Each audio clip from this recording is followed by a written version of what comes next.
चलो बच्चों, चलिए प्रश्न को देखते हैं। प्रश्न दिया है, नीचे श्वसन में शामिल विभिन्न चरणों 1 से लेकर 6 की सूची दी गई है। यहाँ पे सूची हो जाएगा, सूची दी गई है। पहला बिंदु कह रहा है कि कोशिकाओं द्वारा कैटाबोलिक, यहाँ पे होगा कैटाबोलिक, कैटाबोलिक अभिक्रियाओं के लिए ऑक्सीजन का उपयोग। दूसरा बिंदु कह रहा है रक्त द्वारा गैसों का परिवहन। तीसरा बिंदु कह रहा है पल्मोनरी वेंटिलेशन, जिसके द्वारा वायुमंडलीय वायु अंदर आती है तथा CO2 निष्कासित होकर मुक्त होती है। चौथा, परिणामी CO2 की मुक्ति, यहाँ पे हो जाएगा मुक्ति। पांचवा कह रहा है रक्त एवं ऊतकों के मध्य O2 व CO2 का विसरण। छठा कह रहा है कि एल्वियोलर ऊतकों में से गैसों ऑक्सीजन व CO2 का विसरण। अब हमें करना क्या है, यहाँ पे देखेंगे हम उस विकल्प को चुनें जिसमें सभी चरणों का सही क्रम हो। तो आइए हम इस प्रश्न की मुख्य अवधारणा को देखते हैं।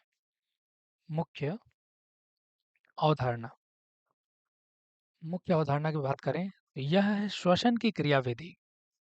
श्वसन की क्रियाविधि, क्रियाविधि, क्योंकि हम जानते हैं कि कई सारे चरणों के माध्यम से श्वसन की प्रक्रिया जो होती है संपन्न होती है, तो उसी क्रियाविधि को हम यहाँ पे समझने का प्रयास कर रहे हैं। तो आइए हम देखते हैं यहाँ पे।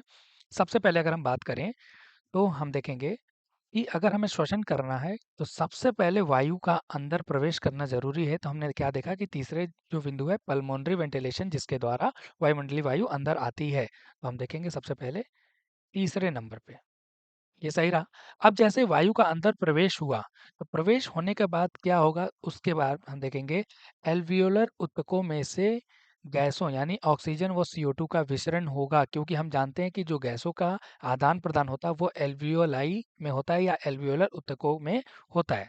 तो हमने देखा यहाँ पे छठे बिंदु पे हम यहाँ पे थोड़ा सा ध्यान देंगे।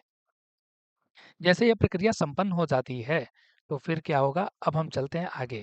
जैसे यहाँ पे आदान प्रदान होगा तो फिर क्या होगा, रक्त द्वारा गैसों का परिवहन, क्योंकि जैसे वहाँ पे गैसों का आदान प्रदान हुआ तो ये घुलनशील जो ऑक्सीजन है वो कहाँ पे चली जाएगी, रक्त में हो जाएगी, और रक्त के द्वारा उसका परिवहन होगा। इसलिए दूसरे वाले बिंदु पे हम ध्यान देंगे।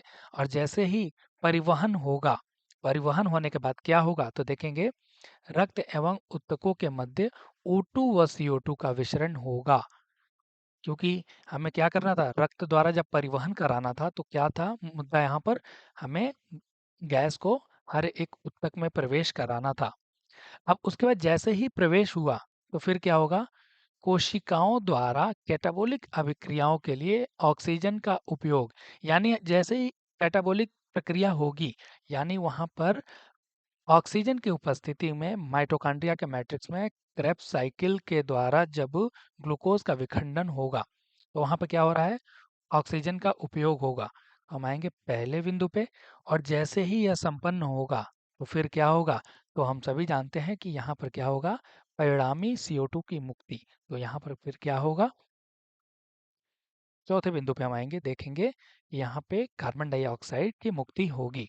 तो अब हम आइए विकल्पों के अनुसार देखते हैं। सबसे पहले हमने देखा कि तीसरा बिंदु, उसके बाद छठा बिंदु। तो हमने देखा कि दो विकल्पों में, क्योंकि यहाँ पे देखिए ये दोनों तो गलत हो जाते हैं, ये दोनों गलत हो जाते हैं।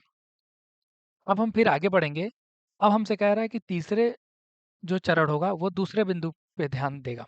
तो यहाँ पे हम देखेंगे, फिर उसके बाद पांचवा बिंदु, फिर पहला बिंदु और चौथा बिंदु।